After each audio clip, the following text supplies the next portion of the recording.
Kwa majina naitwa Adam Kinasa, ni kocha mkuu wa timu ya TIA. Tunamshukuru Mwenyezi Mungu, alhamdulillah tumeweza kushinda mechi, lakini mechi ilikuwa ngumu sana. Ilikuwa ngumu kutoka kipindi cha kwanza kwa sababu mpinzani wetu pia alikuwa mgumu. Alikuwa anafanya transition ambazo kuna wakati zilikuwa zinatupa wakati mgumu, lakini tunamshukuru Mwenyezi Mungu tumeweza kushinda mechi, na niwapongeze vijana wangu, wameweza kufuata maelekezo yale ambayo tuliwapa, na ndio maana ukiangalia hata upatikanaji wa goli ni mtu ambaye ametoka nje baada ya kupewa maelekezo na kuona ni sehemu gani ambayo tunaweza tukaitumia kupata matokeo. Kwa hiyo tunamshukuru Mwenyezi Mungu kwa hilo, na imani mechi ya marudiano tutafanya pia vizuri.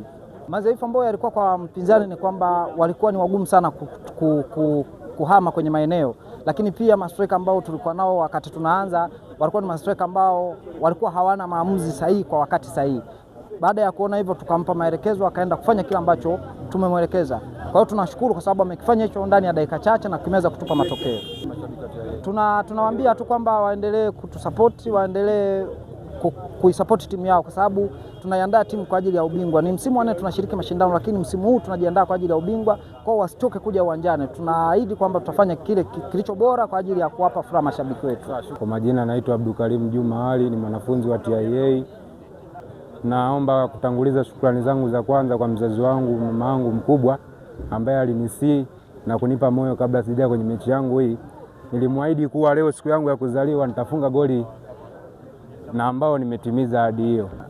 Tunaomba kutoa hofu, tunaenda kujipanga vizuri, na imani kocha wetu na benchi la ufundi litaweza kutusimamia vizuri na kufanya mazoezi mazuri ambayo yatatupelekea kupata matokeo mazuri pia kwenye mchezo ujao. Neno la mwisho kwa mashabiki wetu ni kutoa pongezi zote za dhati kwa kufika, kwa kutusapoti vijana wao wa TIA, kwa sababu hatuna cha kuwalipa zaidi ya kuwapa matokeo mazuri, na tumefanya leo vizuri, na tunaomba waendelee kujitokeza katika michezo iliyobaki.